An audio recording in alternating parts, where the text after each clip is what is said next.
morning and happy Wednesday. I'm Faith Suggs, Duke Women's basketball graduate, and this is my father, Shafer Suggs, former NFL player, New York Jet, and Cincinnati Bengal. And we are the Suggs family, and this is Faith Family Focus. How's everyone morning? Dad, how are you? I'm doing wonderful, Faith. How are you? I'm great. This is hump. Is it Wednesday? Hump week? Hump day? Right? I'll get it right. I always got to give you something, so you can. So anyway. Yes. Yeah. Today is an exciting new week. I'm excited for today because we got some cool stuff going on. But for those of you tuning in, I see you trickling in, 1, 2, 3, diving in. Today we are Faith Family Focused, and our goal is to use our story to strengthen the lives of others in their family core by using our own stories, which is really fun and a lot of our viewers know. For our returning viewers, hey, send us a wave in the comments. We are so excited to have you guys here. Dad, today's an interesting one, but before we dive into it, what's new? What's going on over in Chicago? Well, it's hot, very hot. I think we're in our phase 4 of pandemic opening up, so things are really opening up. I've been able to get out and kind of have visibility to some of the restaurants, some of the stores. Most people are masking up. Some people are still not masking up. So it's just real interesting, Faith, to see how we're progressing. Because, as you well know, you have some states like Texas, Arizona, Florida that probably were not as conservative initially, but now they're having some struggles. But I think Illinois right now is doing really well. Of course, I'm excited about sports opening up. So that's what's going over here in Chicago. It's just going to be a nice, hot weekend. Are you guys on a mask mandate like some other states, or no? It's You're muted. You're muted. Yeah, just tap your.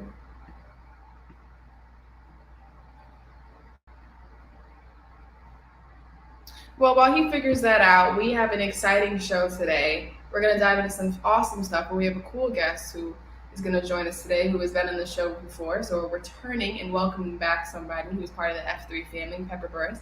And we are excited because he was a former NFL athletic trainer. And as you can see in some pictures, those of you who know and have joined us, that's a great photo with the Green Bay Packers. Dad, you want to dive in a little bit more about what Pepper is bringing to us today? Well, I'm so happy. Over the last 2 weeks, you can hear me, right? I was trying my microphone out. Over the last 2 weeks, we've tackled some really nice topics: social justice within sports, the impact that COVID has had on the opening of sports, and then our most recent series, Let Go and Let God. And we're just honored to bring back Pepper. He's been an outstanding friend. Awesome individual, 42 years in the National Football League as a trainer, 26 years with the Green Bay Packers. And just one of the things that people don't know about us, we have a common bond with music, and we both share a very similar spiritual visibility to God. And just so happy for him to bring back some of his stories and some of his perspective on those 3 topics. I mean, I start thinking about those 3 topics, and I could think of a better person to bring back to kind of share and give his insight. So I just can't wait to kind of bring him on after our little pause here. Right. So everyone, I hope you have your Suggs mugs and you get settled in, get your coffee, get your tea, and we'll be back after this really short break.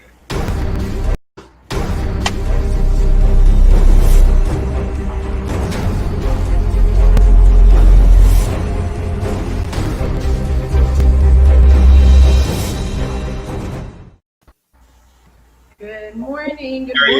Hey, when I lost you there for a while, I had to plug my hard wire in. I said, wait a minute, I'm scrambling. You get this gray hair and a computer goes crazy. I want to light the fire again. I said, don't be talking to me about Wi-Fi settings and all that stuff. I mean, I'm still playing. I'm still playing 78 records, brother. Right. Well, it was all me. I tried to work my microphone, and of course it didn't work, so I had to go back to the basics myself. But I had to get the turntable out, the Macintosh speakers, man. So I'm good. Welcome. Thanks for coming back. It's my pleasure in the basement. Got a sweatshirt on. I mean, you look like you're long sleeved. I mean, it's gonna be low 90s today, but I'm down in the basement, and man, that air conditioning can set down in here, and I might be in Green Bay, but boy, I get the chills on. Woo-hoo. Hey, for our audience, we didn't get a chance to really kind of tap into what's behind you, but kind of give us some insight on how many footballs you have back there. Maybe share, some of what you have back there because it's pretty fascinating. Well, joining you at the New York Jets, you want to have, you get a Roselle football or whatever. And I actually think what started it, our quarterback coach was the late Zeke Britkowski, happened to be a Green Bay Packer, with Bart Starr. And I walked up in his office and he had two footballs. And I looked at them, NFL footballs, and one was a Spalding and one was a Rawlings. And all the footballs are Wilson. I mean, even on your logo on your basketball on your there, it's Wilson. And I said, what are they? Well, they're trial footballs that they're looking to see if they can snag the contract. And he said, why, you want them? And I just knew that they were going to be rare. And that started the collection. And behind me, is well over 200 footballs. And their primary bond is the fact that some version of a pro league. And I don't want to be a sexist, from the women's lingerie league, which one of our football players actually was a coach, to all of the world leagues, arena leagues, Europe leagues, and I think I just showed you over my left shoulder. Someone just sent me the latest defunct XFL league. So enough said. I don't think I have a Shafer Suggs ball because you never got your hands on one. You always hit the player instead of taking the ball. Yeah, I was I'll be criticized for that, but I have a few. I love that. That's funny. Ooh. Well, before we dive into it, we just want to make sure everybody is set up. Dad, make sure your mic is all set up because we're about to get into some interesting, awesome topics. But first, we're going to dive into kind of what's going on around our world a little bit.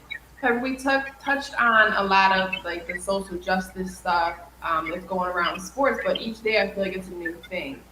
And so we see a lot of these athletes using their celebrity status to tackle a lot of problems and really positive change to their communities, which is extremely important for their platform. And a couple things that we wanted to talk to you about is in your time period with the National Football League, how did you see the change in how football players use their platforms to kind of express how they felt with social injustice or stuff going on around them? Well, Faith, number one thing that changed is their avenue to the platform is social media now. I mean, some of these guys have their own channels and on and everything. So, sure, the visibility of millions and millions of people is one thing, but now couple it with the social media, and there are rules and regs when they can and can't be on the social media, in and off the locker room, in the field, and Right. messing with commercial opportunities. But to me, the microphone that players have has greatly enlarged from when your dad played. Your dad was still on the field and they saw his name on his back. Well, now players have the opportunity to have, review what they have to say, and in some cases not be careful of what they say. They always say count to 10. Sometimes I have to remind myself, hey, sleep on it and talk about it tomorrow. And you wake up and say, okay, I've cooled off a little bit. But Right. Faith, I haven't been in the locker room since July of last year, almost a year, and certainly what has gone on in the last months, not only the virus, but Black Lives Matter, all lives matter. I mean, by the minute, to say it changes by the day, by the minute things change. Right. What's going on, and I told you offline that my daughter, my 26-year-old daughter, lives 3 blocks from the organized protest in Seattle, so I've got kind of a finger out there, and even in little old Green Bay, we've had events and actions and things, and wow, that's all I can say is wow. Huge platform now. Right. From your lens as a professional trainer, and this goes back, how many years? 40 years, 42 years. You've seen a lot in the locker room. And from your view, from your lens, have you been able to see the impact of pressure that Black athletes have had while playing over the years? Shafe, I never really saw, you hear the stories of who can use what locker room and what water fountain, and I'm going back to history. People say I'm a white privileged American, but I realized, and I think I told you in a phone call this week, that if somehow you could measure people contact hours by the minute, by the hour, by the day over your lifespan, such as if I'm home with my wife from 8 o'clock at night to 8 in the morning, that counts as 8 hours of one person contact. In 42 years, I would say that the majority of FaceTime I've had with human beings have been people of color. 42 years for a zillion hours, a zillion. And I heard stories. I had guys who would tell me stories of what happened and this and that, but none really stick out to me of frank oppression or, nothing that jumps out and says, holy smokes, I can't believe that happened. Because maybe I was living in just my own little isolation. But, and people would say that, well, this player isn't smart enough to play that position, black, white, or indifferent.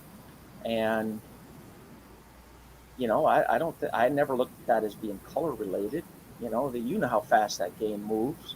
But I just don't have a good one for you and I'm not like hiding anything like, oh yeah, I remember when we got on the bus and hey, you can't get on, whatever. I just don't remember that. Right. Well, I guess I have a question because in 2016, all the Colin Kaepernick stuff kind of came to surface and we watched it all unveil. Can you kind of give us a little bit of an inside scoop or what was going on maybe around the locker rooms, the training rooms? What was the Sure. feeling among in Green Bay especially? Sure. First of all, you'll never mistake me for not being a patriot. And the flag is the flag is the flag. And somehow what was going on was morphed into disrespecting the flag. Excuse me. And kneeling during the national anthem and the left and right in the agenda. But I would say that when that was going down, Colin Kaepernick, who was raised in Wisconsin, he was adopted and raised in Wisconsin. When we went out and got whooped by him and by the 49ers, his parents are flying the San Francisco flag, and on. I'm like, oh boy, yeah, I really like this guy. But I've never met him.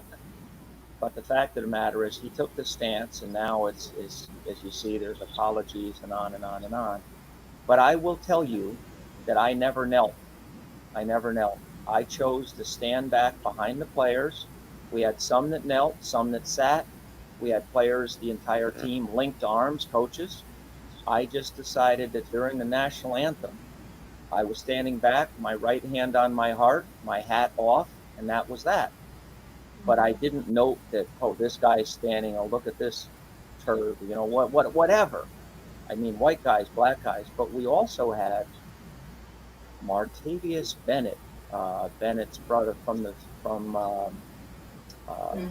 New England Patriots, quite outspoken and was kind of the lightning rod for a short time with our team. And it just, Faith, I wasn't really again, a part of that, because I thought I'm just the guy that makes Gatorade. Who cares if I kneel, stand, dance, whatever. But it I didn't go to any in the locker room and say, I don't like it. What are you doing kneeling? Or it was just Mm. people's form of expression. And I was okay with it. And, the cliches, until you walked in someone else's shoes, don't criticize. And Right.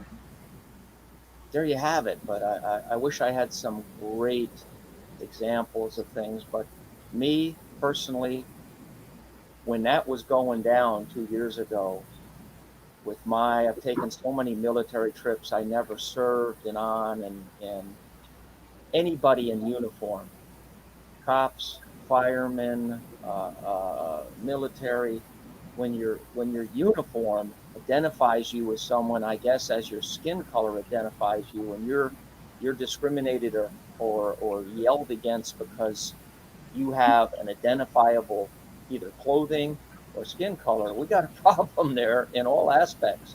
Because if we were all just nothing but a voice, the question would be, would you be segregated, so to speak? But I don't want to go down that rabbit hole because I don't know which way I'm going to go. Well, one of the reasons, and we've been a brother and we've been friends for a long time, and I know where your heart is, but I think what's happening, what we're getting visibility to is all the different lenses we've been able to see out of. And I've had a couple of shows where I've shared some of my experiences. I don't know if you remember Terry Schmidt was my roommate on stage. And he shared with me the first time blacks and whites roomed together was in my freshman year.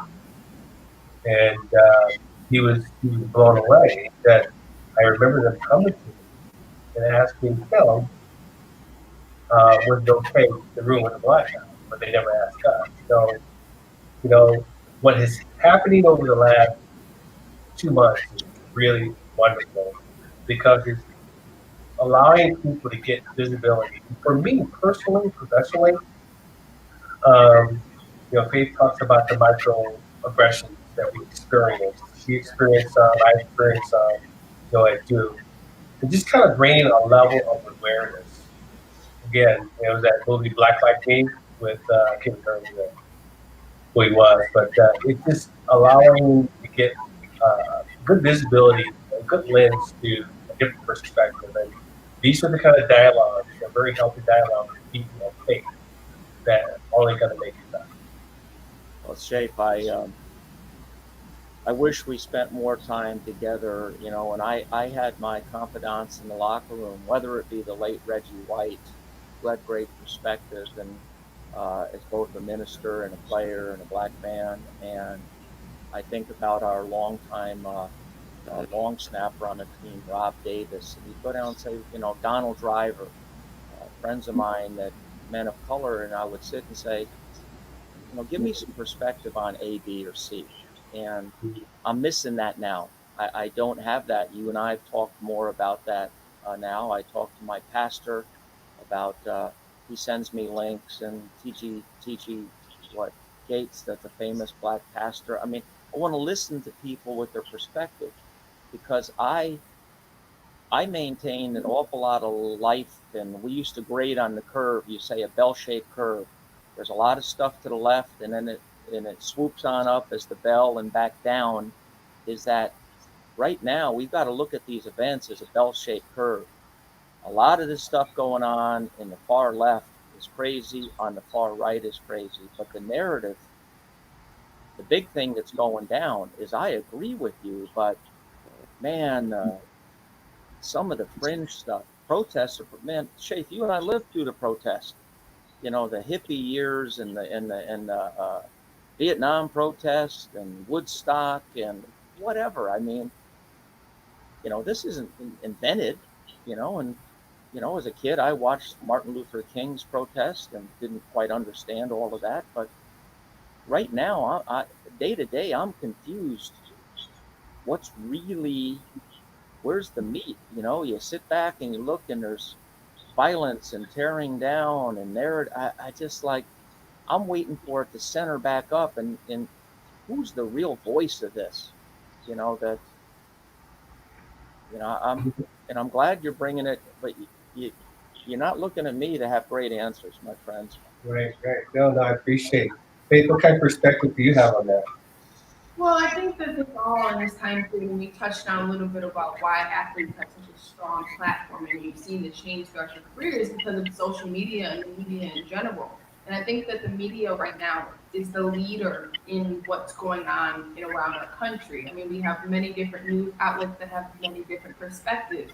And I think that it's interesting when you look at different media outlets, you see one is showing that the protesters are violent and one is showing the protests that are not, the peaceful protests that are not getting the media coverage that the other one is getting, right? And I think that it's all about the narrative that you want to see, what they want to present to you. I think that's what is the rough thing about America and about our world right now because it's everything is the story being told to you, right? The media is the author to the story. And I think that it's unfortunate to those who are peacefully protesting, and it's unfortunate to those who are trying to push that positive, peaceful narrative to try to push for the actual cause, have people sign the petitions, have people indicted and brought to trial when they should be. I think that the main issue, and we're going to transition this a little bit into how these athletes right now are protesting a little bit, and some are sitting out from their sports and their seasons, and some are doing it for health concerns. We'll touch on that later, but a lot are doing it because they want to stand for social injustice and do a cause. And as much as I love seeing the unity in that situation, I struggle to see where we are going with our solution. I think that it's very important if you are saying, okay, I'm not going to play in the NBA season, I'm going to sit out, I'm not going to attend the bubble. It's very important to say, okay, we're going to do this unless this is handled, right? Unless we get Breonna Taylor's trial pushed forward, unless we get people held no longer on bail but in prison, right? These are things that we want to see happen, A, B, and C, right? It's clear as day, black and white. And I think that when you have that, that's the kind of protest I would love to see, right? We have our issue, and this is how you can solve it. And it's black and white, and there's not a problem, there's no confusion, and there's not looting, there's not crazy stuff going on because we have what we want written down, right? This is what we want to be handled. So I don't know. I mean, it's just a lot going on. It's really all led by a media narrative, not just with the racial injustice, but also with the pandemic. A lot of fear, a lot of confusion, a lot of miscommunication going on around us. But Dad, I kind of want you to dive a little bit into this one because you are starting to see it. Maybe you see Kyrie Irving, who's going to sit out the NBA season. You see a lot of people who are sitting out, especially NBA players. But what people don't know is a lot of NBA players are doing that as well, and kind of leading the charge in this, but they don't get the spotlight they deserve. Yeah, can you talk to us a little bit about what you think about them protesting on their season? Um, and then Pepper, maybe you guys can give a little insight to me for people. Is there a repercussion or punishment they'll probably see for doing that? Yeah, go ahead and lead it off. So there's two things, we'll dive into the pandemic concern, but I think the answer to your question, I don't think that there will be any short range repercussions because it's just such a hot topic right now. And I think it's just important for the narrative to stay, we have visibility of the narrative because if we don't, we're not going to get the kind of change that we need. And it's important for those trusted voices to continue on. And I agree with you. It's sort of a fine line because you mentioned something about players sitting out in college at the risk of them taken away from their own performance, their own opportunities. Muhammad Ali, Jim Brown, Lou Alcindor back in those days, took a stand. And I think we're right back here again. So I don't think there's going to be repercussions. I think this is the timing is right. I just hope that they stay on path with the right narrative and just continue with the right I always say, continue to have the right heart, because I think you change um, one person at a time, one discussion at a time. It can work, but those voices, like a LeBron James and Kyrie Irving, they could be those trusted voices. So I don't think initially. I hope I answers your question, but I don't think that that's going to be any immediate repercussions. I'm curious to hear what your perspective is Yeah. on that. Yeah, no, and you touched on a lot. Pepper, I mean, can you go off a little bit too? Like, do you think this will impact their careers? Or do you think that owners and organizations are starting to understand that in this moment, we're just all taking it as we go? Oh, I'm going to tell you what, Faith. I think we're down the proverbial rabbit hole with this because here's our dilemma. The one thing we're not talking about are contractual obligations. Mm. And if there's something in a contract that says if you walk away, I can void the whole thing, or I'm just shooting from the hip now. Who knows Yeah. what's in a contract? And owners and teams and concessionaires and parking lot people that are losing zillions of dollars, and who knows what's going to happen in sports. I wish you could ask me, is there going to be a football season? And I told you, breaking news, I've got the answer. I told you the answer right now. It's going to change in the next 10 minutes. But the fact of the matter is that whatever goes down with someone from NBA, Major League Baseball, the soccer, the WNBA lady that Converse is going to pay her salary, but I'm like, whoa, is that a $27 million contract? No, it was $117,000, whatever I read. And it's still a great gesture and why she's doing it. And some of this is COVID involved. I'm not going to expose myself, blah, blah, blah. So again, you said, what's the narrative? Is it Black Lives Matter? Is it COVID? Is it all of the above? I'm sick of this industry. I just don't know. And we could say this is the conclusion. When you take the test, it's number C. Take that answer. And in the next, we'll talk again tomorrow, and it'll be totally different. So my concern, if someone, Aaron Rodgers says, I'm not playing. Well, a third of the people are going to hate him for it. A third of the people are going to love him for it. And a third of the people aren't going to know what's going on. And I just, and like you say, it's the agenda and narrative. And oh my goodness, if all of a sudden we're on here and I said, hey, I talked to Kyrie and I'll tell you what this is really about. And all of a sudden that becomes fake news. I mean, it's crazy with Right. this instantaneous information. And we don't know, I don't know Kyrie, but I haven't talked to him to say really what's going on. So it's a mess. It's a mess, Yeah. Faith. It's a mess. Well, I watch a lot of the first take with Stephen Smith and that group and Molly, and I love that show because they got into a lot of stuff. But I like that right now we're seeing something happen at a grander scale with athletes. Now I understand we have three different narratives, two narratives, right? We have some people who are sitting out due to health concerns or family members or children who they came home and had COVID-19. It could affect their family differently than it could affect mine or others, right? Then you have another narrative where you have to their boys to kind of push a cause, right? They want to make a difference. They want to somehow say they have done everything they can to make change in the world because they have fed up with it. It's all great, right? It's communication and we see it all. I just think that uh, it's interesting. We'll see how it goes. You said it, like tomorrow will be a different narrative. Thursday, Friday will be a different narrative. I think that's what this year is all about. 2020 is a year that we're tapping in all different areas. And it's an interesting book and open. But let's dive a little bit into the pandemic part of sports. Trevor, do you think football, especially, is going to be successful? Do you think that it'll work? Do you think the NBA bubble will work? What are your thoughts on it? I didn't quite get, because I looked at some of our pre-talk notes. Do I think football is going to happen? How is it going to happen? Is it going to be different? Ay, ay, ay, ay, ay. Is it going to be different?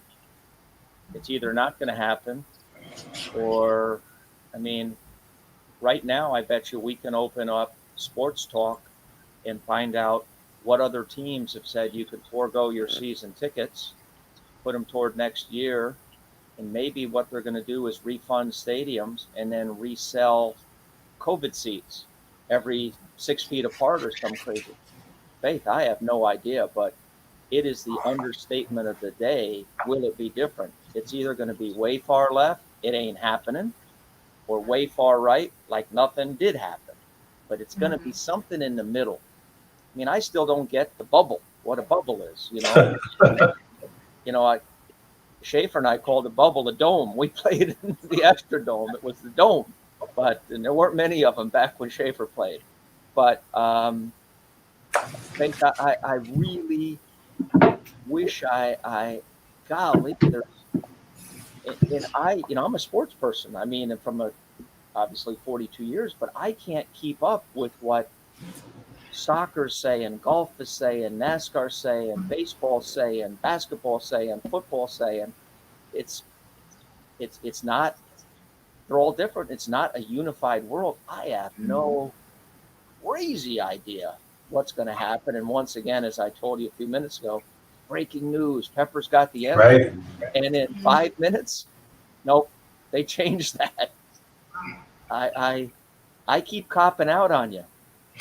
No, but when we talked the other day, we knew. I mean, this is all a discussion because it's so fluid, it's ever changing, and again, no one has the answers. I mean, I get questions all the time when is Devin going back, and what are they going to do, and how are they going to keep, and then Faith has the same when she's going back to Brooklyn. I mean, there's so many questions around how we're going to progress. And I think the next 30, 60, 90 days is going to be really, really key to how. Shape, that right now, I don't think we're in COVID 2, but what we're seeing is what's very predictable. Mm-hmm. All of these states are loosening up. And how about this curveball where Florida and New York and different states are allowing people in and out? Okay, you can't come into New York if you're from Arizona or Florida or from Ball State University. You can't come in. Well, what happens with a football team that comes in? It's crazy.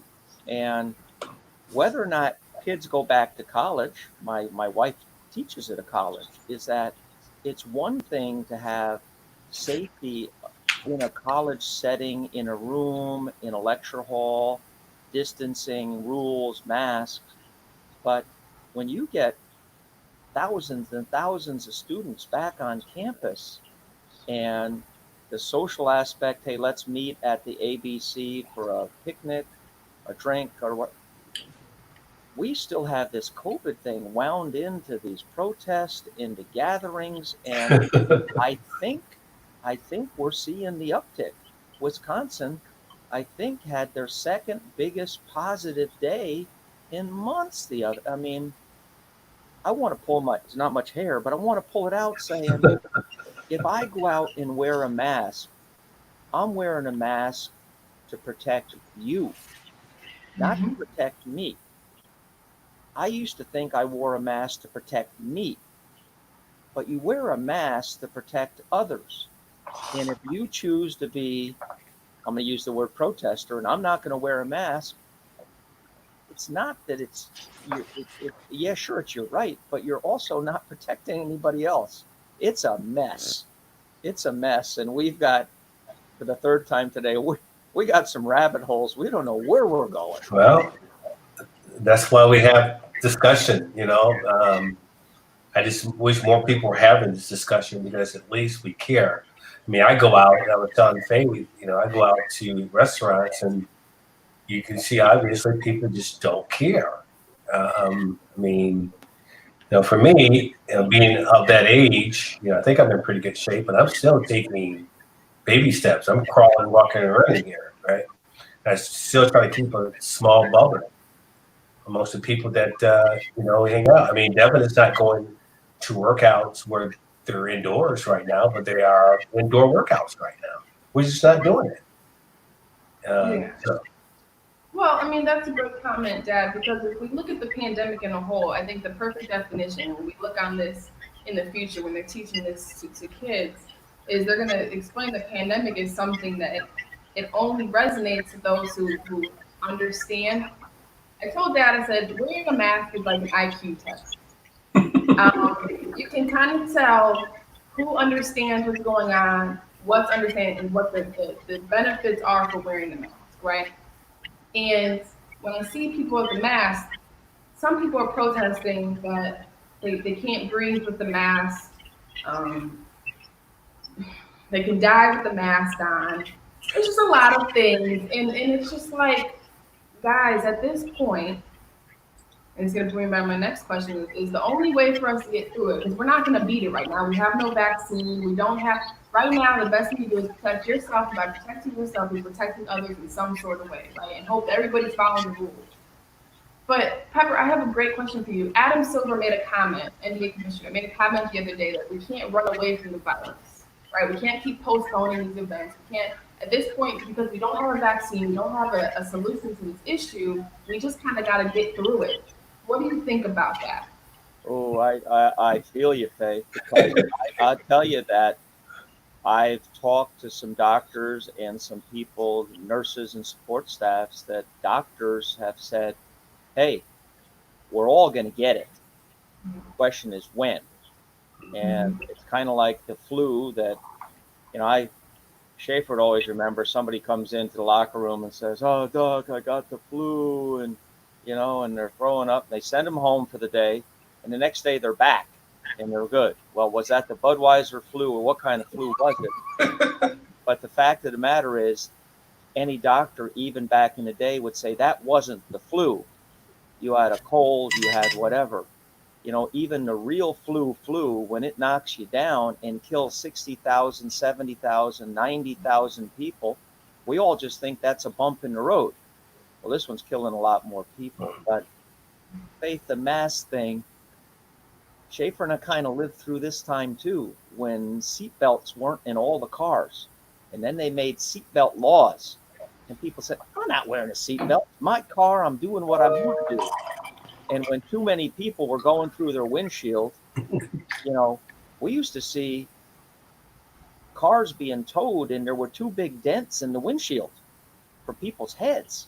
And, we've come around to where most people, it's automatic. And now this thing with mask, I want a mask. Everybody's got a message on their mask now. I want a mask that says, I'm protecting you from me. mm-hmm. And someone would say, oh, dude, he's got the virus. I don't know. Do I? But the fact of the matter is, I'm wearing the mask to protect you. It's crazy, Shafe. I'm glad you're laughing. It's nuts. Well, I mean, we talk about, and I work in college athletics, so I'm just trying to figure out, we have a temporary date when the kids can come back. And I think all eyes right now are on how the NBA bubble is going to work. I think all eyes are on how the NFL is going to work. And then the next thing we got is college football. College football can work and college basketball work, right? Everything's kind of a ripple effect. And I'm trying to think to myself how we're going to keep these kids who go home after practice, come back the next morning, go home in New York City, then they go to Times Square, they go to their favorite spots, and they want to do this while New York City's opening up. How are you going to keep these kids protected from a virus that you can't control, right? And then how are you going to keep them from bringing it back to their coaches? And how are you going to keep their coaches from keeping it from their families, right? There's something we just can't do. So at this point, Adam Silver is right. We can't run from the virus, right? He said everyone's going to get it eventually in some sort of way. It's just when. And also, I mean, are you prepared for it?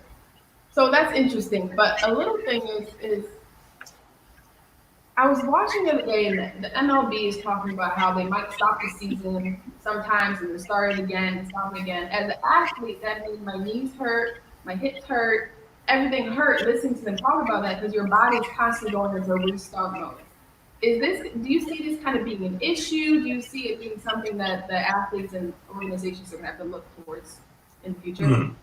Well, Shafer can speak to this too. Is that in Faith, with your very successful basketball career, is that people say the only way to get ready for football is to play football, particularly the contact, because you know that if you get pricked in the finger at the blood bank and you're like, oh, that's the worst.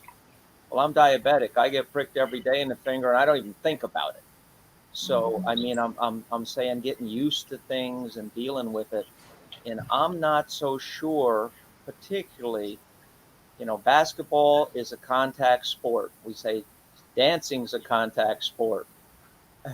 Football is a collision sport. Right. And I have no idea how you're going to get ready for collisions in a bubble, on a mattress, and alone, virtually. I don't have that answer. But will it affect?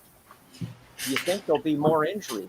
Anecdotally, I've got to say, yeah, because Shafer did this. There's a certain way you protect yourself, and you know Right. when to crumble and not. Shafe, do you lose some of that if you don't do it? And if tomorrow I say, hey, Shafe, you can make $1 million, you're playing an NFL game tomorrow. Well, you might say, I'm doing it no matter what, but you might say, dude, I'm not ready for it. Yeah. And Dad, what do you?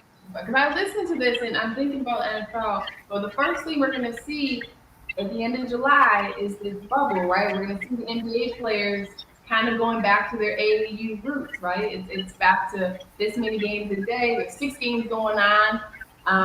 All I can think about is these are grown men. Now, not only is this a profession, but they're cutting and turning and doing stuff again. And how do you get into shape for this? I mean, Dad, can you imagine having to take time? You played a whole NBA season and you take a break, take about 100 days off, and you have to right back up and go right into another season. What do you think? I agree with Pepper. I mean, preparation is playing. I mean, you can practice all day long, but you have to play.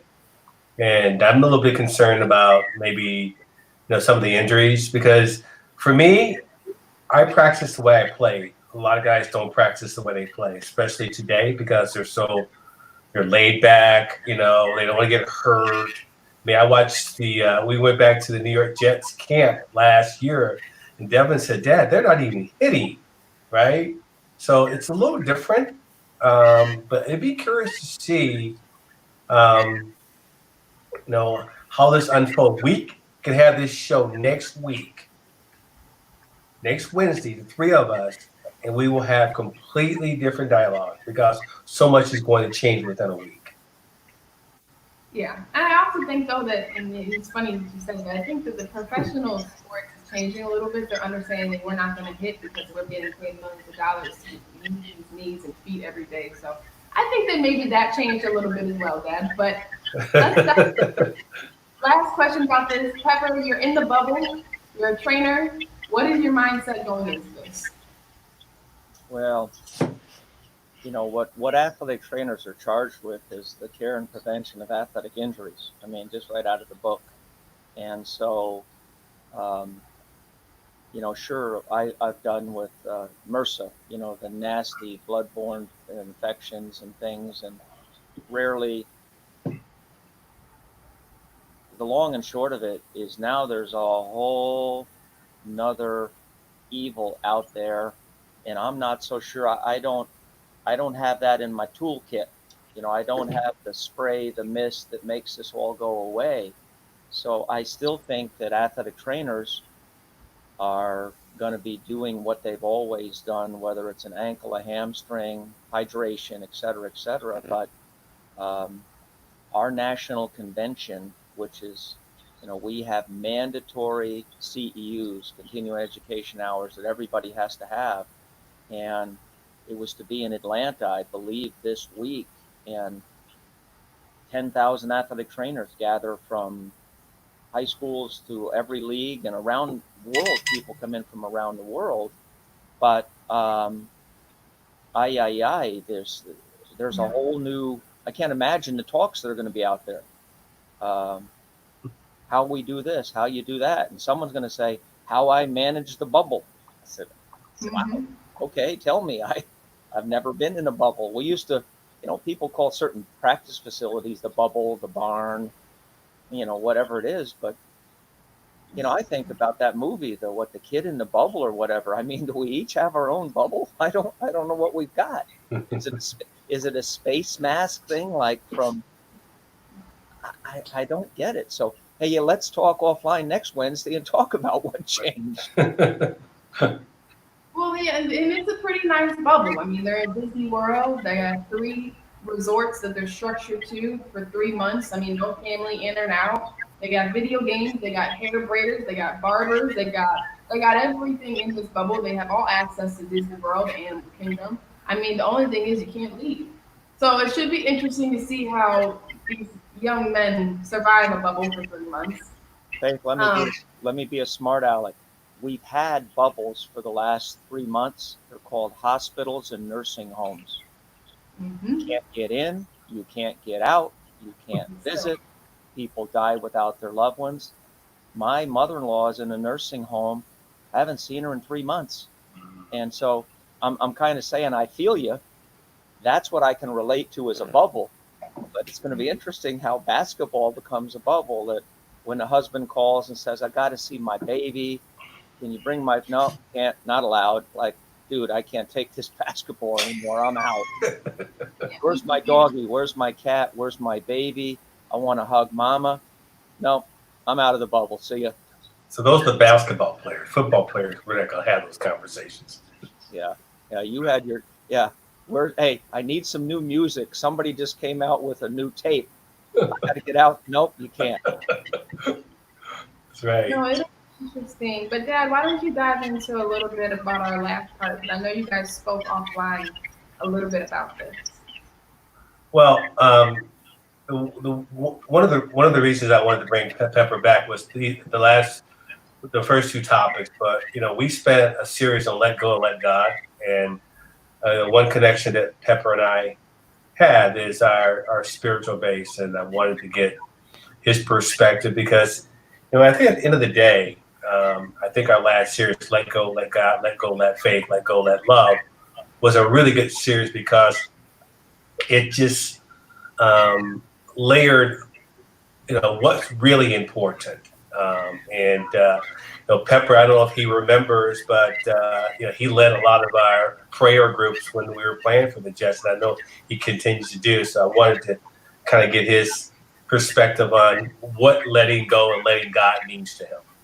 Well, first of all, my Lord and Savior is my Lord and Savior. So we got to have that perspective, and we don't have to. It's nice to have that. But the bottom line to me is let go, let God is, in the Lord's Prayer is God's will be done. And that narrative can get all whacked around. I remember there was a baseball player. Well, you struck out. Well, it's God's will. Oh boy. That's a rabbit hole. Unless that's going to be your narrative on everything, your coffee's too hot, whatever, that God is in charge of this thing. And people say, you mean God is punishing us? Man, we've got to understand, if we believe there's good in this world, we've got to believe there's evil in this world. I mean, that's the way this world was created, but unless it was, from amoebas becoming whatever. I'm a creationist.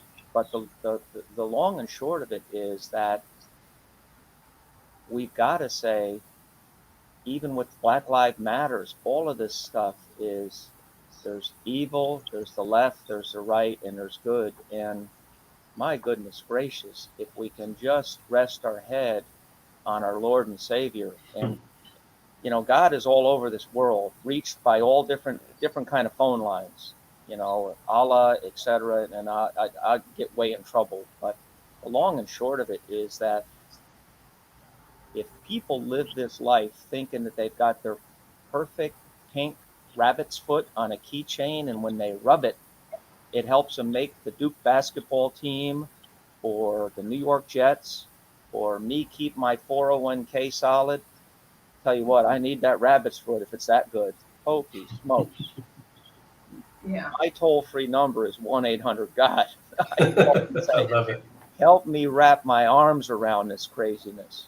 And that's why it was so great when we had fellowship, the team, me here with the players I've had around your church. But man, a man left alone is in his own worst company.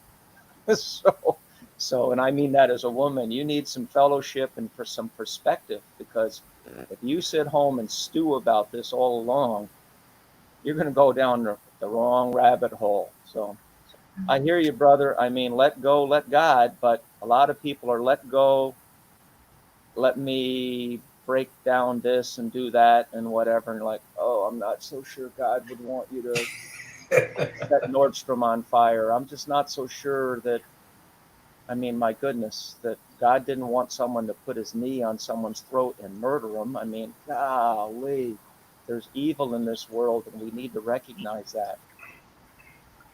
Yeah, I think, and we talked a little bit about perspective and narrative earlier. It all depends on how you view something that happens in your life. Are you able to spin it and find a way to make it just part of this path God has placed you um, on your little journey that you have till the end? I mean, when we look at the experiences that we're seeing right now, we watch live murders on television. I mean, it's heartening and it's hard to watch. But then you see kind of this explosion happen afterwards and kind of try to figure out what is God trying to piece together from these events, right? What is he trying to paint for us? What picture are we going to see in 10 years, in 20 years? So it really is about perspective and also a little one thing, Pepper, how important is patience with let go, let God? Oh, patience? You're talking through it. The closest I am to patience is a patient as opposed to patience. I mean, I always joke that I've got all the D's, ADD, OCD, DDD. I don't know what D's I've got. They're untreated. And the long and short of it is patience is not my virtue. I am a much better talker than I am a listener. You know, I think patient people are they listen quietly, they have a soft voice, they're pastoral. They I'm not real good with it. And our patience is me trying to get my microphone to work on my computer, and it drives me crazy. Faith, I believe that our generations have our time perspective has shrunk so much that our patient measurement is awful. It's someone says, "What's an eternity? What's eternity? How long it takes to download a video?" No, no, no, that's not the eternity I'm talking about. And so, how can you get someone to talk about biblical eternity when eternity is, man, this whole Zoom thing's taken an eternity to boot up? I mean, it's our whole time structure as things microize. I'm making up a word. Golly, how can you sit down and witness to someone about eternity when they say, well, that eternity is how long it's going to be until they get a virus vaccine. Ay, ay, ay. I mean, we got to sit around and have a Bible study. It's perspective. It really is. It's perspective. It's how have you disciplined yourself to be able to handle stuff that's going on around us like this? Because this is not. There's always going to be something, right, that pops up. Mind you, this year has been crazy, right? We haven't seen something like this happen in a long time. But it's kind of like, how do you discipline yourself? How do you create these type of habits of patience? Because that's hard for everyone, and focus and these type of things. So you have your eyes always on God in your journey. Whenever something happens left to right, a pandemic, protesting, looting, whatever's going on around you, how can you keep your eyes on God? Dad, do you want to wrap this up with your own perspective as well? Well, I think, I said I get a daily reprieve based on my spiritual condition each day. And that's because I have allowed myself to let God lead me out the door each day. That's like the most important thing. And when I allow him to drive me through life and stay in the back seat, things kind of go a little bit better for me. And it's something that it took me patience baby steps. I had to crawl, walk, and run. And I think, as we kind of navigate through life for us, and we came with our slogan, let go, let God, let go, let faith, let go, let love. It was a result of our journey, our family's journey, and that's why we wanted to share it. Pepper, I so appreciate you, man. I mean, I could not think of a better person to touch on these topics. And of course, obviously, with our years of love for each other, we can continue to talk on and on. And it's just such a privilege, man, to be your friend and be a part of our family. I'd say it's Shafe. Shafe, you only have two friends. I'm one of them. So I get it. You also misspoke when you say you put God in the back seat. Let him drive. You ride in the back seat. That's what I meant. You're worthy of being chauffeured around. But Yeah. I'm sure some of your people turn this off. They say, "Oh, they're talking God, blah blah blah." But Hey. I know, Faith, you're against him here. But the long and short of it is, we are blame people. I mean, when someone took a bite of an apple, it was her fault. We are blame people, and golly, we just got to look in the mirror. You know the story, the man in the mirror. I'll shut up. Love you guys. Stay on, my friend. Thank you. Well, thank you so much for joining us. I think it was a great show. What do you think, Dad? It was really, really a powerful show, and I'm just so happy that God has blessed me with people like Pepper, and of course you've heard all my stories, and all these special people are coming back in our lives, and this show has been a great vehicle for not only for us, but also an opportunity to bring those people back in our lives as it applies to what's going on today. Well, we hope today was good for everyone out there. We helped open the eyes of others. We want to thank our Streamlands, Amazon Fire, YouTube, Facebook, Roku, Apple TV, and most importantly, our father of all platforms, Phoenix, Arizona, E360 TV. We're back on Friday with a fun topic. We're going to break down what it's like to raise a man in society. And we're going to talk a little bit and have Dad lead the way on talking about how raising his young man, Devin Suggs. So again, this is Faith Family Focus, where we use our faith as a vehicle to help heal and sustain others on their path to in the core. And again, it's let go, let God, let go, let faith, let go, let love. Everyone have a great Wednesday, and we'll see you on Friday.